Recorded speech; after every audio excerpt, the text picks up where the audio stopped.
8가정에서 3가정 못 나오시고 오늘 5가정 같이 나와서 찬양해 주셨습니다. 직장구역인데 시간 맞춰서 같이 특성해 주셔서 감사드립니다. 오늘 수요기도회 끝나고 위로 예배 출발합니다. 임흥구 집사님, 어머님 별세하셔서 성심병원에서 위로 예배 있습니다. 9시에 예배 드립니다. 내일 천국 환송 예배는 9시 반인데 교회에서 9시에 출발하겠습니다. 두 개 동시에 광고에서도 착오 없으시길 바라고요. 주일날 뭐 한 번 더 인사하겠지만 두 분 다 나오셔서 유건사님, 최건사님 명절 지내시는 동안에 두 분 다 어머님 천국 가고 이렇게 같이 또 자리 나오시면 두 분 다 자리에서 잠깐 일어나 주시겠어요? 권사님 저 뒤에 최석희 권사님 하나님으로 함께 하시길 바랍니다. 수고하셨습니다. 오늘 하나님 말씀 같이 보겠습니다. 신뢰라고 하는 단어가 있습니다. 신뢰라고 하는 단어는 규범이나 법규처럼 강제력이 있는 것은 아니지만 사실은 더 힘이 있는 단어가 신뢰한다라고 하는 것입니다. 신뢰 관계가 형성되고 나면 상대방이 어떤 모습을 보여주어도 믿고 나아갈 수 있는, 상대방의 행위를 예측할 수 있는, 그것이 신뢰라고 하는 것이죠. 영어로 트러스트라고 되어 있는데 독일어의 트로스트라고 하는 단어에서 왔다고 합니다. 독일어의 트로스트라고 하는 이 단어는 편안함이라고 하는 의미입니다. 신뢰의 원뜻은 편안함입니다. 누군가를 믿는다, 신뢰한다라고 하는 것의 기초는 그 사람으로 인해서 혹은 그 존재로 인해서 내가 편안하다라고 하는 말입니다. 이스라엘 백성들이 신뢰하는 분, 이스라엘 사람들이 누군가를 생각하면서 편안함을 느낄 수 있는 존재가 누구냐? 그 질문에 대한 답으로 기록되어 있는 책들이 역사서입니다. 여러분 조선왕조실록을 보면서 어떤 생각을 하십니까? 혹시 조선왕조실록을 다 읽어보신 분 혹시 계신가요? 한글로 누가 번역을 다 해놓긴 했다는데 저도 아직 다 보지 못했습니다. 한번 도전을 했다가 조금 앞에 보고는 내려놨는데요. 답답하기도 하고 왕들이 이런 일들로 참 바빴구나라는 생각도 하고, 자, 이스라엘 백성들이 읽고 있는 사무엘서, 열왕기서 하는 역사서, 그것을 보면 어떤 마음을 가져야 하나? 이건 단순히 편년체의 역사 기록이 아니라 하나님 신뢰하라라고 하는 것입니다. 하나님 안에서 트러스트하라, 편안함을 느껴라라고 하는 것입니다. 이 책을 읽고 있는 이스라엘 독자들은 바벨론 포로 생활을 하고 있습니다. 그들은 미래가 불안정하고 앞으로 어떤 일이 벌어질지 알지 못해서 두근반 서근반 하면서 살아가고 있는 사람들입니다. 비단 그들만이 아니라 오늘 말씀을 읽고 있는 우리도 똑같습니다. 한치 앞도 모르지요. 내일 일도 우리는 잘 알지 못합니다. 그 불확실한 미래를 바라보고 달려가면서 역사를 움직이는 분이 누구신가? 우리는 누구 안에서, 어떤 존재 안에서 편안함을 느낄 것인가?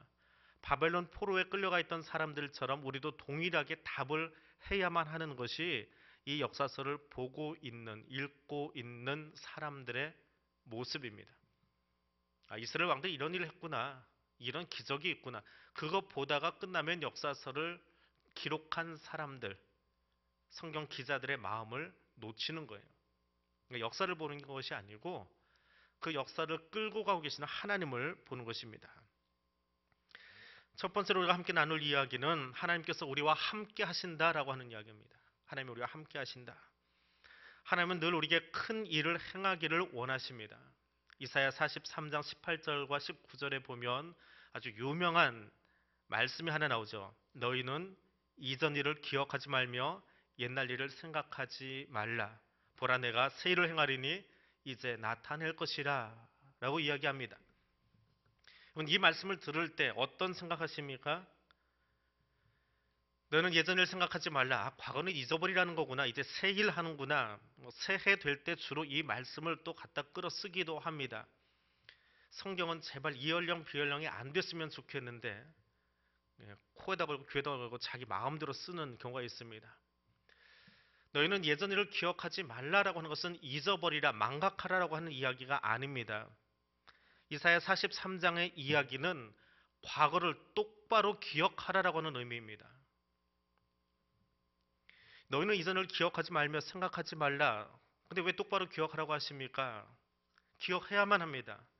무엇을요? 출애굽을 기억해야 됩니다. 자기들이 직접 경험한 것은 아니에요. 자기들의 선조들이 할아버지가 경험했던 것인데 그 출애굽을 기억하라는 거예요.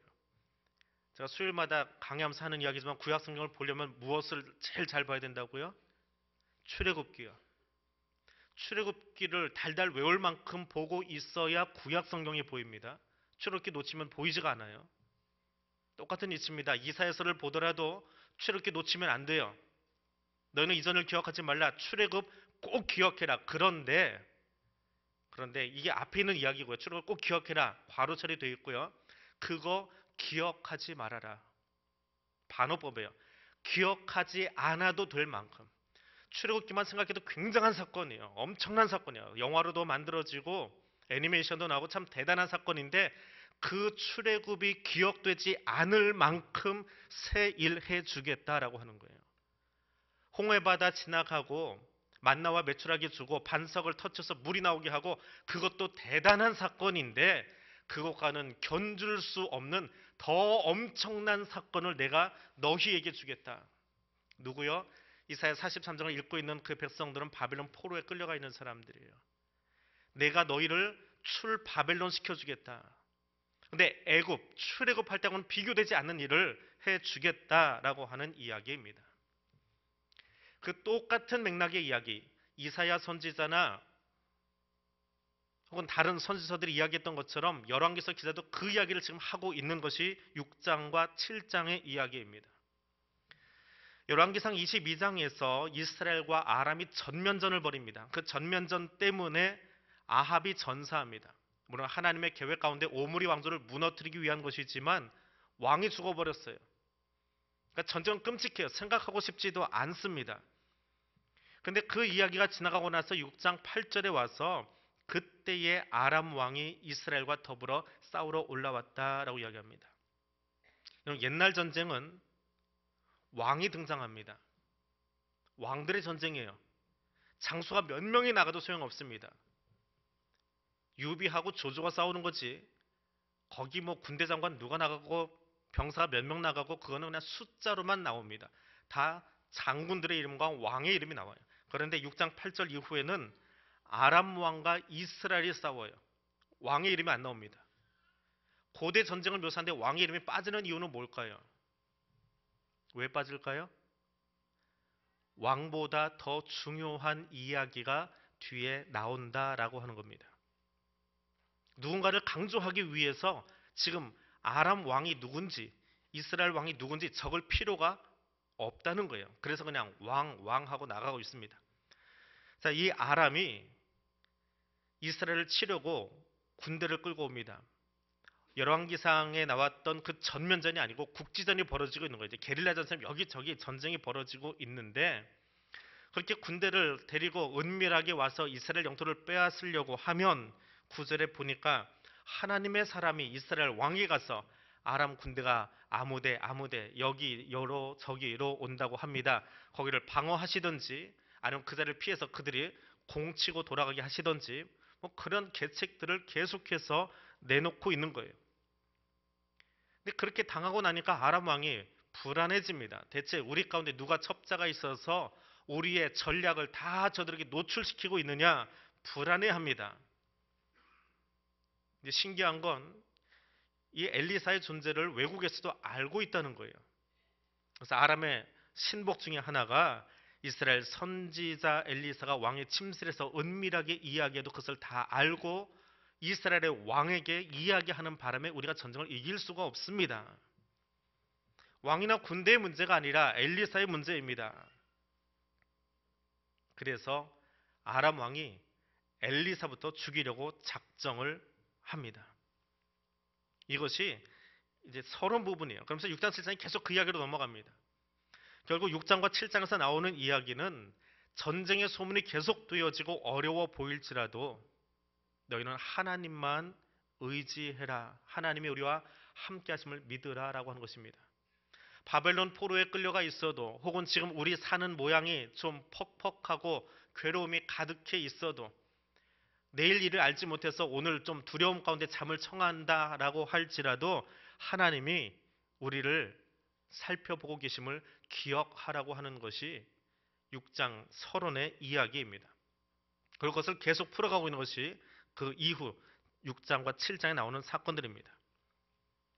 하나님이 이스라엘 백성들에게 원하시는 이야기는 이것입니다. 눈을 들어서 하나님의 군대를 바라보라는 것입니다. 엘리사가 어디 있나 찾아보니까 도단에 가 있습니다. 엘리사는 원래 사마리아에서 머물면서 예언하던 사람인데, 일하던 사람인데 왜 도단에 갔는지는 이유가 밝혀져 있지 않습니다. 그냥 다 읽어놓고 보면 이런 이유로 하나님이 잠깐 거기다 데려다 놓으셨나 보다 하는 생각을 하게 됩니다. 사마리아보다 북쪽으로 한 16km 정도 떨어져 있는 작은 성입니다. 근데 아람 왕이 첩자들을 동원해서 보니까 사마리아는 수도니까 훨씬 더 경비가 강하겠지요.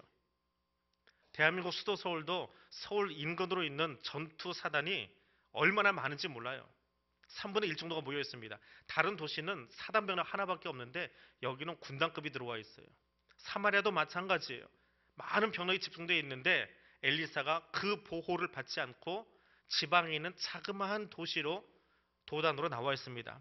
얼씨구나 하고 그 도단성으로 쫓아가서 말과 기병을 끌고, 요즘으로 치면 기갑부대를 끌고 가서 성을 에워싸 버립니다. 도망 나오지 못하도록 일반 보병부대만 끌고 간 것이 아니라 성을 무너뜨리겠다고, 도망가면 말 타고 쫓아가겠다고 병력을 동원합니다.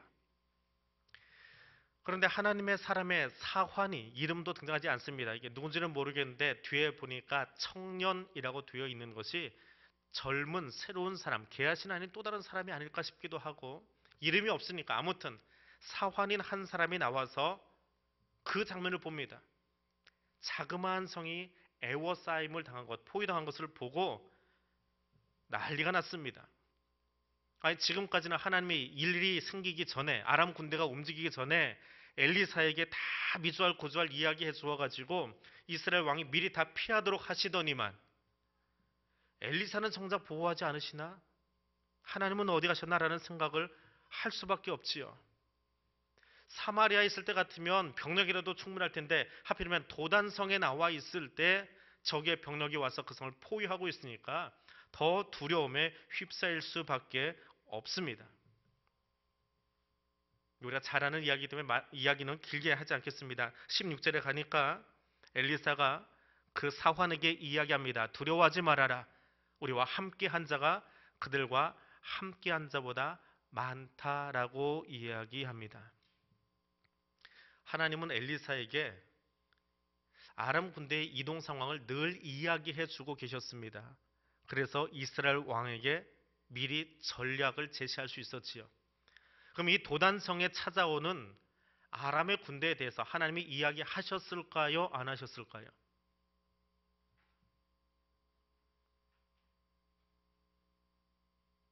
껴뚱하고 대답을 안 하세요. 하나님이 미주알 고주알 엘리사에게 아람 군대를 계속 이야기해 주고 계시다가 도단에 올 때만 이야기 안 하셨을까요? 하셨어요. 하셨으니까 자기 종에게 그렇게 시원시원하게 이야기하지요. 저 군대보다 우리를 애워싸고 있는 더 큰 군대가 있다. 알고 있는 거예요. 그러니까 넉넉하게 이야기하는 거예요. 걱정하지 마. 하나님이 여기 이미 하나님의 군대로 성을 둘러싸고 있어. 근데 문제는 뭐예요? 지금 이 사람이 못 보고 있는 거지요. 그래서 17절에서 엘리사가 하나님께 기도합니다. 여호와여, 원하건대 그의 눈을 열어서 보게 하옵소서. 하나님의 군대가 이미 와 있어요. 우리를 보호하기 위해서 성삼위 하나님이 여기 와 계세요. 하나님이 내 옆에 계시고 나와 함께하고 계시는데 우리의 눈이 닫혀 있으면 그 하나님 보지 못합니다. 그리고 다른 것만 보고 징징징징 거려요. 죽겠습니다. 못하겠습니다. 힘이 듭니다. 하나님 어디 계십니까? 어디 계시겠냐? 지금 여러분 옆에 있는데 못 보니까 문제지요. 느끼지 못하니까 문제지요. 하나님은 지금 여기 함께하고 계심을 믿으시기 바랍니다. 엘리사는 알고 있습니다. 거기 하나님의 군대가 와 있는 것을 알아요. 근데 나만 아는 것이 아니라 이제는 자기 옆에 있는 사환도 알기를 원하는 거예요. 그래서 그의 눈을 뜨게 해달라고 이야기합니다. 지금 기도하는 순간에 하나님의 군대가 오는 것이 아니라 하나님의 군대는 이미 우리 곁에 와 있어요. 이미 우리를 보호하기 위해서 성령님 우리와 함께하고 계십니다. 그것이 보이지 않는 나의 눈을 위해서 기도하세요. 내 눈이 감겨져서, 영적인 눈이 감겨서 그 세계를 보지 못함을 안타깝게 여기고 기도하세요. 하나님이 여기 좀 함께하고 계심을 알 수 있기를 원합니다. 그리고 또 거꾸로 기도하지요. 아람 군대 눈은 어둡게 해달라고 말입니다. 이 대목이 얼마나 재미있는지 상상이 되시지요? 눈이 어두웠던 종은 눈을 떠서 하나님의 군대를 바라봅니다. 얼마나 신이 나요? 땅의 군대가 아니고 하나님의 군대가 성을 둘러싸고 자기를 보호하고 있는 모습을 보는데, 그 다음 기도는 아람의 군대 눈을 어둡게 해달래요. 눈을 뜨게도 하시지만 어둡게도 하십니다. 이 눈을 어둡게 한다라고 하는 이 표현은 판단력을 흐리게 한다라고 하는 의미도 있습니다. 영적인 세계를 바라보는 이상한 눈만 열리는 게 아니에요. 하나님의 좋은 판단력, 그것도 허락하시고 닫기도 하시는 거예요. 자, 아람 군대 눈이 어두워지고 나니까 엘리사가 당당하게 그 군대로 쫓아 나갑니다. 그리고는 나를 따라와라. 너희가 찾는 사람이 여기 있는 게 아니고 성도 너희가 잘못 찾아왔다. 여기가 도단이 아니니까 나 따라와라. 그러고 그 군대를 끌고 갑니다. 참 맹하지 않아요, 군대가? 엘리사 잡으러 왔으면 첩자도 동원하고 한 나라의 군대가 동원될 정도면 이미 전략 전술을 다 세워놓고 왔을 텐데, 무슨 군대가 도단 속에서 나오는 한 민간인의 이야기를 듣고 그 사람을 쫄래쫄래 쫓아가기 시작합니다. 그것도 짧은 거리가 아니에요. 16km나 됩니다. 16km면 일반 보병 부대가 급속 행진해가지고 2시간 동안 가는 그 정도 거리쯤 돼요. 완전 군장하고. 뭐 기마병까지 있으니까 조금 더 빨리 갈 수 있겠지요. 아무튼 열심히 달려갑니다. 근데 어디로 달려갔어요? 사마리아 성 안에 들어가 버렸습니다. 들어가고 나서 엘리사가 또 이야기합니다. 이제는 눈 뜨게 해주십시오. 시컷 쫓아왔더니 가 있는 곳이 어디입니까? 남의 나라 수도 한복판에 덩그러니 자기들이 서 있는 모습을 바라봅니다. 얼마나 코미디 같은 장면이에요. 웃지 못하는 여러분이 좀 무딘 것 같아요, 저는. 이 대목 읽고 있다가 정말 웃음이 나와서 참을 수가 없더라고요. 그냥 성경 읽기만 해도 하나님 진짜 코미디 하고 계신다. 아람 군대가 군대 다 끌고 기마병 다 끌고 제정신입니까? 남의 나라 수도까지 들어가가지고 한복판에서, 우리로 치면 서울광장 한복판으로 인민군들이 아무 생각 없이 누구 잡으러 간다니까 거기까지 왔는데, 와서 보니까 수방사 직원들이 이미 다 포위하고 서 있는 그런 장면 한번 생각해 보세요. 그런 형국이 되어져 버린 겁니다. 어이가 없기는, 이스라엘 왕도 어이가 없기는 똑같습니다. 저들을 칠까요 말까요? 그냥 호기 좋게 치는 것도 아니고 자기도 어이가 없는 거예요. 자기 바로 코앞에 아람의 군대가 다 와 있으니까 저거 잡아 먹어요 말아요 하고 엘리사에게 묻습니다. 정중하게 아버님 하고 묻습니다. 아버지, 이 사람들을 칠까요 말까요? 잘 먹여서 돌려보내라. 너희가 활과 칼로 잡아도 그러는 거 아닌데 잘 먹여서 보내주어라 라고 이야기합니다. 자, 이 이야기 누가 듣고 있다고요? 제일 먼저 들은 사람들이 누구예요? 바벨론 포로로 끌려간 사람들. 그들이 이야기합니다. 하나님 어디 계십니까? 우리들이 이 모양 되도록, 여기 끌려와서 포로 생활을 하고 있도록 하나님 대체 어디 계십니까? 하나님 어디 계세요? 왜 갑자기 꿀먹은 벙어리가 되십니까? 하나님 어디 계세요? 거기 그들과 함께하고 계세요. 하나님이 유대 땅에 머물고 있고 이스라엘 백성을 바벨론으로 보내놓으셨습니까? 아니요. 거기 가 계세요. 유대 땅의 남은 자들과도 함께하고 있지만 바벨론으로 끌려간 그곳에도 하나님이 함께하고 계세요. 다니엘 같은 사람들에게, 느헤미야 같은 사람들에게 아니 거기 백성들에게 하나님 계속 관심 갖고 그들을 지키고 보호하고 계세요. 문제는 거기 끌려가서 상황에 현실에 폭 빠져가지고 맨날 징징거리다가 하나님 보지 못하고 있는 너희의 문제예요.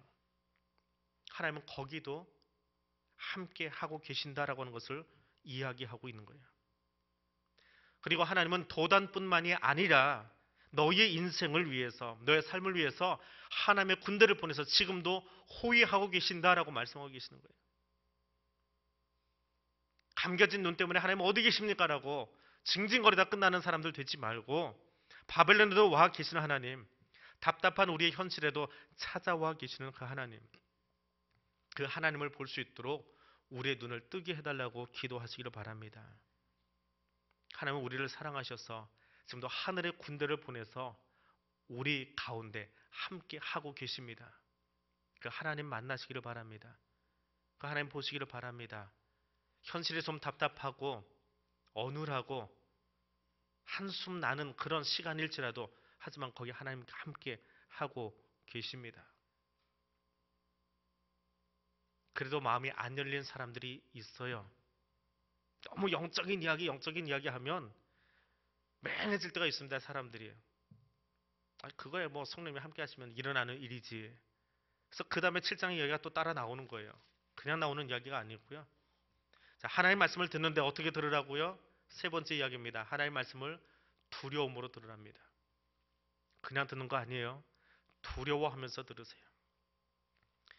자, 그렇게 남의 나라 수도까지 들어갔다가 망신 아닌 망신을 떨고 아람 군대가 돌아갑니다. 6장은 분명 그들이 다시는 이스라엘 땅을 밟지 않았다고 했는데 또 들어옵니다. 왕이 바뀌고 나니까 다시 들어옵니다. 다시 들어와서 이스라엘 백성들을 어렵게 합니다. 이번에는 도단이 아니고 사마리아 성을 포위해 버립니다.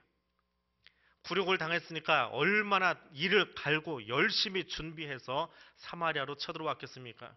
물 셀 틈 없이 다 에워싸가지고 빠져나가지 못하도록 해버립니다. 이제는 전면전이에요.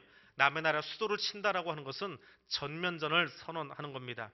손발이 묶여버립니다. 성이 묶여버리고 나면, 포위당하고 나면 당장 음식이 끊어져요. 오고 가지를 못하니까 성 안에 병이 창궐했습니다. 병이 많아지기 시작해요. 요즘처럼 이렇게 좋은 현대 의료시설이 있는 것이 아니고 고대 성들은 환자가 생기든지 혹은 전염병이 생기면 그 환자들은 다 성 밖으로 내보내버립니다. 성 안에는 소위 깨끗한 사람들, 건강한 사람만 놔두게 돼 있어요. 근데 시간이 오래되어지면 하수시설이 제대로 안 돼 있으니까 그런 것들을 내보내지 못하지요. 물이 끊어지지요. 음식이 없지요. 그러니까 나중에는 무질서하게 되어지고 부당 이득을 취하는 사람들이 넘쳐납니다. 그리고 오늘 본문 속에서는 7장 본문 속에서는 이스라엘 왕이 그 자기 성의 모습, 포위당한 성의 모습을 한번 돌아보기 위해서 걸어가고 있는데 한 여자가 와서 해걸복걸합니다. 배고파서 자기 아들을 삶아 먹었다는 거예요. 그 이야기를 하고 있으니까 왕이 비통해합니다. 성 안의 모습이 이렇게까지 되었구나. 그리고는 누군가에게 책임 전가해요. 전쟁이 날 때마다 자기에게 이야기해 준 사람이 누구예요? 엘리사지요. 근데 이번에는 하나님이 그 사마리아 성이 포위당할 때까지 말씀을 안 하셨나 봐요. 그래서 포위당해가지고 엄마가 아이를 삶아 먹어야 될 만큼 아주 어려운 환경이 되어져 버렸습니다. 인플레가 얼마나 심한지 별것도 아닌 것 하나 사기 위해서 똥밖에 안 되는 그런 음식 사기 위해서 정말 어마어마한 금액을 지불해야 될 만큼 인플레가 치솟기 시작합니다. 그 왕이 할 일은 무엇입니까? 앞에서 여호와의 그 엘리사의 종에게도 했던 이야기지만 하나님을 볼 수 있도록 하나님을 만날 수 있도록 기도하고 그 자리에 나가서 내 영적인 감각이 깨어나게 해야 되는데 왕은 엘리사 원망합니다. 그래서 제 엘리사 몸뚱아리 위에 목이 걸려있는 꼴을 못 보겠다.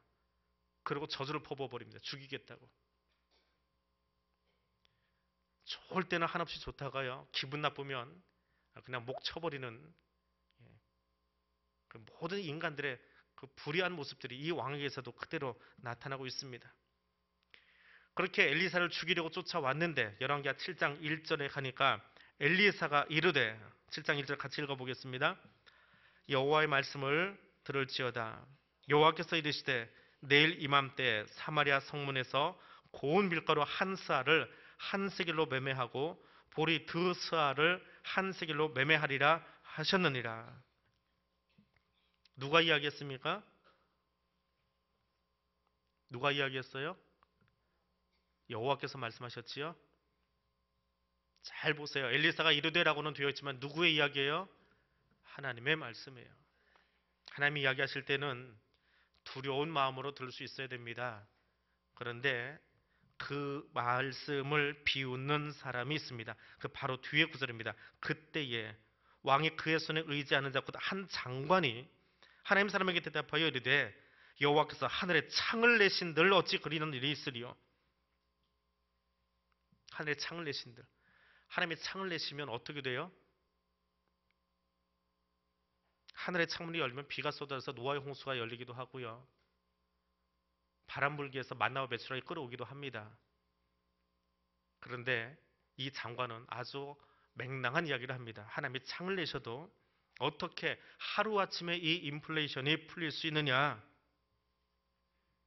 하나님의 말씀을 두려워하지 않는 사람, 하나님의 말씀이 들려도 두려워할 줄 모르는 사람, 그 사람을 향해서 엘리사가 이야기합니다. 네가 내 눈으로 보리라. 그런데 먹지는 못하리라. 그렇게 선언합니다. 뒤에 7장 가득히 나오는 이야기는 예상치 못한 전쟁이 벌어집니다. 아람 군대가 갑자기 들려오는 병거와 말소리를 듣게 돼요. 그러면서 착각을 합니다. 오판을 합니다. 아, 이스라엘 왕이 외국에 원병을 청했나 보다. 그래서 지금 밖에서 군대가 달려오고 있나 보다. 원병까지 오면 우리는 양쪽으로 협공을 당하니까 도망가야 되겠다고는 빨리 도망가야 되니까 기갑 그 말을 타고 달리는 기갑 부대가 빨리 도망갈 수 있을 것 같지요. 그 질문을 그렇게 해놓으니까 답이 나오는 것 같은데 빨리 도망 못 갑니다. 말만 타고 달리면 좋은데 말을 타는 이 시대의 중기갑병이라고 불리는데요. 이 병사들이 입는 옷 무게가 한 80kg 정도 된대요. 사람 몸무게가 아니고 80kg의 철갑을 들어요. 왜냐하면 자기들이 죽으면 안 되니까. 그래서 이 기갑 부대는 상대방이 서 있는 보병 부대를 말로 뚫고 지나가 버려요. 말로 부딪혀가지고 사람들이 흩어지게 만드는 거예요. 그러면서 자기가 가진 칼로 몇 명 정도만 죽이고 지나가 버려요. 그리고는 헐떡헐떡하고 말에서 내려가지고 쉬고 있으면 뒤에 쫓아오던 보병들이 와서 나머지 진영이 깨져버린 부대를 사륙하는 것이 기갑 부대의 일입니다. 그러니까 빨리 도망가려면 어떻게 해야 돼요? 옷 벗어버리고 말 올라탈 생각도 못하고 그냥 발로 뛰는 게 제일 빠른 거예요. 그게 제일 빠른 방법입니다. 왜냐면 발로 뛸 때는 산이고 들이고 아무 데나 가도 되잖아요. 말로 갈 때는 큰 길로만 가야 되지만. 그래서 옷도 다 벗어놓고 금은보화 거기다 다 놓고 음식 놓고 도망간 이유가 그것 때문에 그런 거예요. 말을 끌고 사마리아까지 왔다가 상대방한테 저절로 전리품 다 남겨놓고 가버렸습니다. 그리고 그렇게 들판에 널려져 있는 아람 군대의 소위 전리품, 싸우지도 않고 얻게 된 전리품들을 나병 환자들이 밖에 있다 보고 우리끼리 가지고 있으면 하나님이 역전했을 거다. 그래서 성 안에다가 소식을 전해줍니다. 성 안에 있던 사람들은 끝까지 의심하지요. 이것도 또 아람 군대가 숨겨놓은 계략이 아닐까라고 의심하고 나와서 보니까 실제 장면이에요. 문이 열렸습니다. 문이 열려서 밖에 나가서 아람 군대가 전쟁하려고 가지고 나온 군수 물자들, 음식들이 밖에 널려 있어요.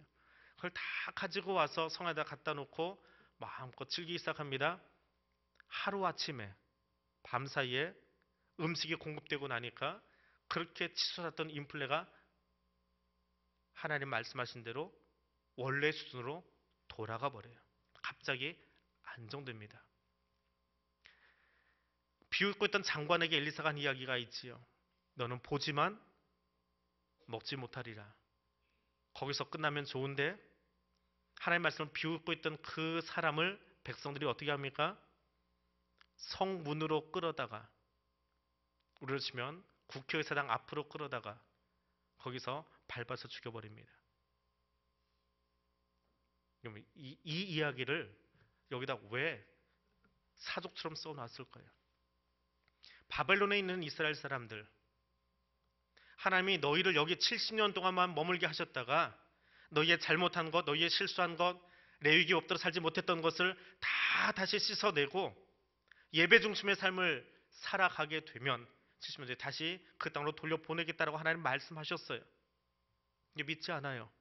왜? 70년이 다 되도록 돌아갈 분위기가 형성이 안 돼서 그래요. 돌아갈 분위기가 형성이 안 돼요. 일본이 이 나라를, 조선 땅을 점령하고 있다가 8월 14일까지 조선이, 대한제국이 해방될 기미가 있었나요? 안 살아보셔서 모르지요? 역사서들은 이야기합니다. 8월 14일까지 아무도 이 땅이 해방될 거는 생각도 못했대요.